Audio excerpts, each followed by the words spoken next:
إن الحمد لله نحمده ونستعينه من يهده الله فلا مضل له ومن يضلل فلا هادي له وأشهد أن لا إله إلا الله وحده لا شريك له وأن محمدا عبده ورسوله أما بعد فأعوذ بالله من الشيطان الرجيم بسم الله الرحمن الرحيم قال الله عز وجل إنما يستجيب الذين يسمعون والموتى يبعثهم الله ثم إليه يرجعون بے شک قبول تو وہی کرتے ہیں جو سنتے ہیں اور رہے مردے اللہ انہیں زندہ کر کے اٹھائے گا پھر سب اللہ ہی کی طرف لائے جائیں گے۔ آج کا موضوع یہی ہے کہ مردے نہیں سنتے۔ کیسا نادان ہے یہ کلمہ گو کہ قرآن و حدیث کو چھوڑ کر ان کہانیوں کے پیچھے پڑ گیا جو عقل بھی قبول نہیں کرتی۔ اس کے سامنے کوئی مر جاتا ہے تو جان لیتا ہے کہ یہ مردہ اب بے حس ہو گیا، نہ سن سکتا ہے، نہ دیکھ سکتا ہے، نہ ہی بول سکتا ہے۔ لوگ اس کے کپڑے اتارتے، اسے غسل دیتے اور کفن دے کر اپنے کاندھوں پر اٹھا کر اسے قبرستان میں دفن کراتے ہیں، کیونکہ انہیں معلوم ہوتا ہے کہ اب یہ مردہ جسم سڑ گلنا شروع ہو جائے گا اور بدبو پھیل جائے گی۔ یہ مردہ اپنے لیے دعا بھی نہیں کر سکتا، اسی لیے سب مل کر اس کے لیے دعا بھی کرتے ہیں۔ لیکن جب قبر میں دفن ہو گیا تو کہتے ہیں اب یہ سنتا ہے، دیکھتا ہے، جانتا ہے، لوگوں کی سن کر اللہ کے آگے رکھتا ہے اور اللہ سے منوا لیتا ہے۔ اگر قرآن و حدیث سے ان عقائد کا موازنہ کیا جائے تو معلوم ہوتا ہے کہ یہ عقیدہ تو ہے ہی خلاف قرآن و حدیث۔ قرآن تو بتاتا ہے کہ اب یہ ختم ہو جانے والی زندگی صرف قیامت کے دن بحال ہوگی۔ ثم انکم بعد ذلک لمیتون ثم انکم یوم القیامت تبعثون، پھر اس زندگی کے بعد تمہیں موت آ جائے گی، پھر تم قیامت کے دن زندہ کر کے اٹھائے جاؤ گے۔ سورہ مومنون۔ سورہ نحل میں فرمایا اموات غیر احیاء وما یشعرون ایان یبعثون، مردہ ہیں، زندگی کی رمق نہیں شعور رکھتے کہ کب زندہ کر کے اٹھائے جائیں گے۔ قرآن مجید میں واضح کر دیا گیا کہ یہ مرا ہوا شخص جس کا یہ جسم مردہ ہو چکا ہے یہ کسی قسم کا شعور ہی نہیں رکھتا۔ اللہ تعالیٰ نے مردہ انسانی جسم کو زندہ انسانی جسم کا ضد قرار دیا ہے۔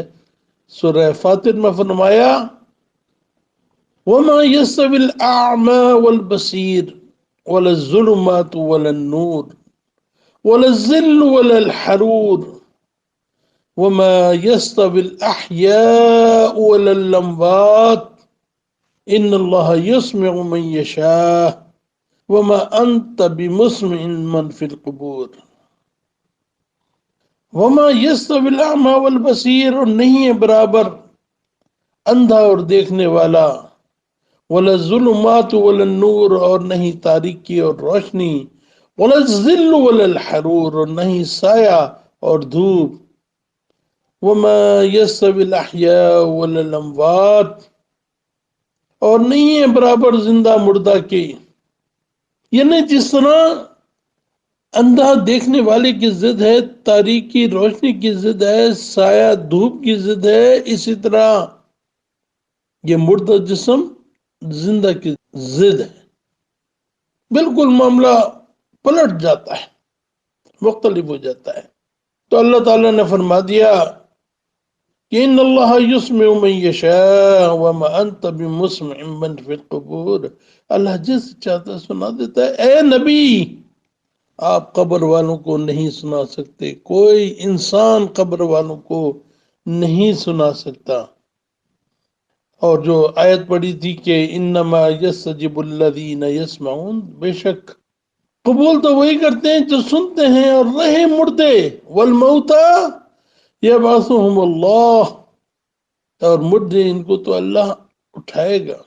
یعنی یہ مردے نہیں سنتے، یہ مردے اس لیے قبول نہیں کر سکتے کیونکہ وہ سنتے ہی نہیں ہیں۔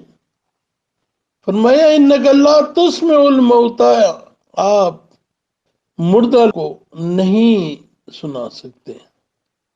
سورہ فاتر میں فرمایا والذین تدعون من دونہ ما یملکون من قطمیر، اور لوگ جنہیں پکارتے ہیں اللہ کے علاوہ، وہ ایک قطمیر، قطمیر کہتے ہیں کھجور کی گٹلی پر چڑھے ہوئے غلاف، ما یملکون من قطمیر، وہ اس غلاف کے بھی مالک نہیں ہیں۔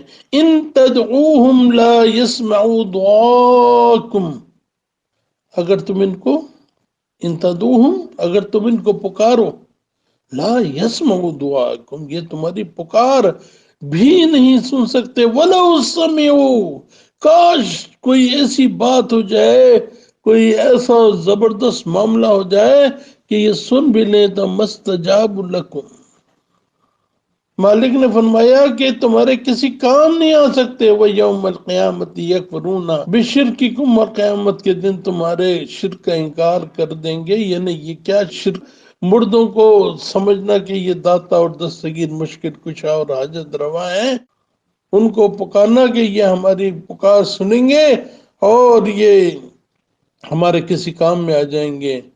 ولا ينبئک مثل خبیر، اور تمہیں جو یہ بات بتائی جا رہی ہے یہ ایک ایسی خبر دینے والا ہے کہ اس کے سوا کوئی خبر دینے والا نہیں ہے۔ اور یہی بات سورہ احقاف میں فرمائی کہ وَمَنْ أَضَلُّ مِمَّنْ يَدْعُو مِن دُونِ اللَّهِ مَن لَا يَسْتَجِيبُ لَهُ إِلَى يَوْمِ الْقِيَامَةِ وَهُمْ عَنْ دُعَائِهِمْ غَافِلُونَ، اس شخص سے بڑھ کر گمراہ کون ہو سکتا ہے جو اللہ کے سوا ان لوگوں کو پکارتا ہو جو قیامت تک اس کی داد رسی نہیں کر سکتے، وہ تو ان کی پکار ہی سے غافل ہے۔ بتایا کہ تم انہیں پکار رہے ہو لیکن وہ تمہاری پکار سے غافل ہیں، انہیں معلوم ہی نہیں، یعنی انہیں معلوم ہی نہیں کہ تم انہیں پکار رہے ہو۔ ان دلائل سے ثابت ہوا کہ مردہ کا سماع ثابت نہیں۔ اب ہم آتے ہیں ان روایات کی طرف جن سے لوگ مردے کا سماع ثابت کرتے ہیں۔ اس بارے میں یہ بات پیش کی جاتی ہے کہ جب نبی صلی اللہ علیہ وسلم مدینے میں قبروں کے پاس سے گزرے تو کہا السلام علیکم یا اہل القبور یغفر اللہ لنا ولکم انتم سلفنا ونحن بالاصل، اے قبر والوں، قبر کہ باسیوں تم پر سلامتی ہو، اللہ ہماری اور تمہاری مغفرت فرمائے، تم ہم سے پہلے جانے والے ہو اور ہم تمہارے بعد جانے والے ہیں۔ دیکھیں اس روایت کو البانی نے ضعیف قرار دیا ہے، حوالہ ہے المسند موضوعی جامع الکتاب العشرہ باب ذکر عند زیارت القبور جلد 13 اور صفحہ 136۔ سب سے پہلی بات تو یہ ہے کہ یہ روایت ہی صحیح نہیں بلکہ ضعیف ہے۔ دوسری بات یہ کہ یہ ایک دعا دی گئی ہے، اس سے مراد سنانا نہیں، جیسے کہ عمر رضی اللہ تعالی عنہ نے حجر اسود کا بوسہ دیتے ہوئے فرمایا کہ انی اعلم انک حجر، میں جانتا ہوں کہ تو ایک پتھر ہے، لا تضر ولا تنفع، کہ تو نہ کسی کو نقصان پہنچا سکتا ہے نہ ہی کسی کو فائدہ۔ ولولا انی رأیت النبی صلی اللہ علیہ وسلم، اور اگر میں نے نبی صلی اللہ علیہ وسلم کو یقبلک ما قبلتک، کہ میں نے تجھے بوسہ دیتا ہوئے نہ دیکھا ہوتا تو میں تجھے کبھی بوسہ نہیں دیتا۔ سوچیں کیا پتھر سنتا ہے؟ عمر رضی اللہ تعالیٰ عنہ سنا رہے ہیں، یہ ایک دل کی کیفیت ہے، اس سے مراد سنانا نہیں۔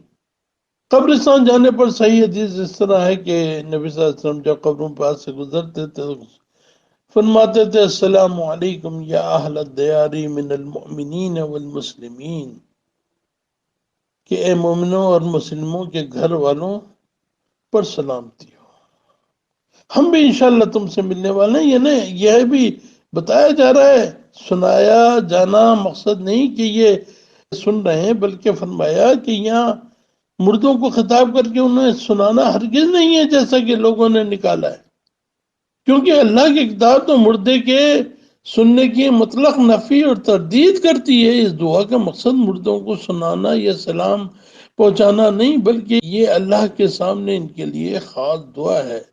اور ہر زبان کا یہ قاعدہ ہے کہ بعض اوقات غائب کو حاضر بنا لیتے ہیں، جیسے کسی کا باپ فوت ہو جاتا ہے، اس کی دی ہوئی نیکی کی تربیت بیٹے کے کام آتی ہے، تو وہ کہتا ہے اے میرے باپ اللہ تم پر، اے میرے ابا اللہ تم پر کروڑ رحمت کرے، کیسی اچھی تعلیم دی ہے، آج میرے کام آ رہی ہے۔ حالانکہ باپ وہاں موجود نہیں ہوتا اور نہیں باپ کو سنانا مقصود ہوتا ہے، البتہ یہ اولاد نے باپ کو یاد کیا تو اس کے لیے دعا کی۔ اس سے قبل بھی دوسری جگہ یہ حدیث پیش کر دی گئی تھی کہ جب ہم صلاۃ میں تشہد میں بیٹھ کے السلام علیکم یا ایھا النبی رحمۃ اللہ وبرکاتہ، اے نبی آپ پر سلامتی ہے، السلام علینا علی عباد اللہ الصالحین، تو بخاری کی روایت کے مطابق یہ ہر نیک بندے کو پہنچ جاتی ہے، چاہے وہ زمین پر ہو یا آسمانوں میں، یعنی چاہے وہ زندہ ہو یا وہ مر کے آسمانوں میں جا چکا ہو۔ تو اب کوئی زندہ ہوتا ہے تو اس کو کوئی سامنے پیش نہیں کی جاتی۔ سماع موتا کے قائلین قلیب بدر والی حدیث بیان کر کے نہ صرف مردوں کا سماع ثابت کرتے ہیں بلکہ صحابہ اکرام پر الزام تراشی کرتے ہیں کہ سماع موتا کا مسئلہ صحابہ اکرام کا اختلافی مسئلہ تھا۔ اب آپ دیکھیں، انس رضی اللہ تعالیٰ عنہ بیان فرماتے ہیں کہ ابو طلحہ سے روایت ہے کہ رسول اللہ صلی اللہ علیہ وسلم نے بدر کے دن 24 سرداران مکہ کی لاشوں کو بدر کے ایک گندے کنویں پر پھینکنے کا حکم دیا، اور رسول اللہ صلی اللہ علیہ وسلم کی عادت تھی کہ جب وہ کسی قوم پر غالب آتے تھے تو 3 راتیں اس جگہ قیام فرمایا کرتے تھے، لہٰذا بدر میں بھی 3 دن قیام فرمایا، تیسرے دن آپ کے حکم سے اونٹنی پر زین کسی گئی، پھر آپ چلے۔ صحابہ کرام نے خیال کیا آپ کسی حاجت کے لیے جا رہے ہیں، اصحاب بھی ساتھ ہو لیے، آپ چلتے چلتے اس کنویں کے ڈھیر پر تشریف لائے اور کھڑے ہو کر مقتلین قریش کو نام بنام آواز دینے لگے کہ فلاں فلاں فلاں ابن فلاں، اور پھر فرمایا کہ فلاں بن فلاں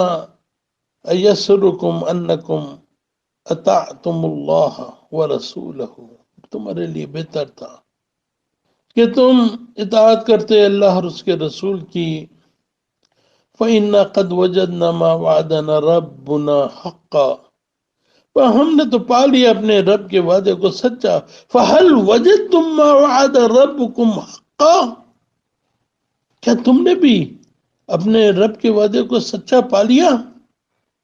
تو یہاں عمر رضی اللہ تعالی عنہ کہتے ہیں یا رسول اللہ ما تکلم من ازداد لا ارواح لها، اے اللہ کے نبی، اے رسول اللہ، آپ ایسی لاشوں سے خطاب فرما رہے ہیں جس میں روح نہیں، یعنی صحابہ کے عقیدہ کیا تھا کہ جس جسم میں روح نہ ہو وہ سن نہیں سکتی، اس کے سارے احساس و شعور قیامت تک کے لیے سلب کر لیے گئے۔ تو پھر اللہ کے نبی صلی اللہ علیہ وسلم فرماتے ہیں والذی نفس محمد بیدی، جو وہ ذات کے جس کے ہاتھ میں محمد کی جان ہے، ما انتم باسمع لما اقول منہم، تم ان باتوں سے زیادہ سننے والے نہیں جو میں ان سے کہہ رہا ہوں۔ قتادہ کہتے ہیں کہ یہ اللہ نے اس وقت ان کو زندہ فرما دیا تھا تاکہ وہ اس کی بات کو سن لیں، یعنی نبی صلی اللہ علیہ وسلم کی بات کو سن لیں۔ اچھا، بہرحال یہ جب معاملہ عائشہ رضی اللہ تعالی عنہا کے سامنے بیان ہوا ہے کہ ابن عمر ایسا کہتے ہیں، تو عائشہ رضی اللہ تعالی عنہا فرماتی ہیں مقالا، انہوں نے یہ نہیں کہا کہ انہم لیسمعون ما اقولون، اللہ کے نبی نے یہ نہیں فرمایا کہ انہم لیسمعون ما اقول، کہ یہ ضرور سن رہے ہیں جو میں ان سے کہہ رہا ہوں. انما قالا، انہوں نے تو کہا تھا انہم الان لیعلمون ان ما کنت اقول لهم حق، کہ اللہ کے نبی نے کہا تھا کہ اب ان کو پتہ چل گیا ہوگا، یعنی ان کو معلوم ہو گیا ہوگا جو کچھ میں ان سے کہتا تھا وہ سچ اور حق تھا. اس کے بعد عائشہ رضی اللہ تعالی عنہا نے قرآن مجید کی آیتیں پڑھی ہیں کہ انک لا تسمع الموتى وما انت بمسمع من فی القبور، یعنی قرآن کی آیت پڑھ کے انہوں نے بتایا کہ ایسا ہو ہی نہیں سکتا کہ مردے سنتے ہوں.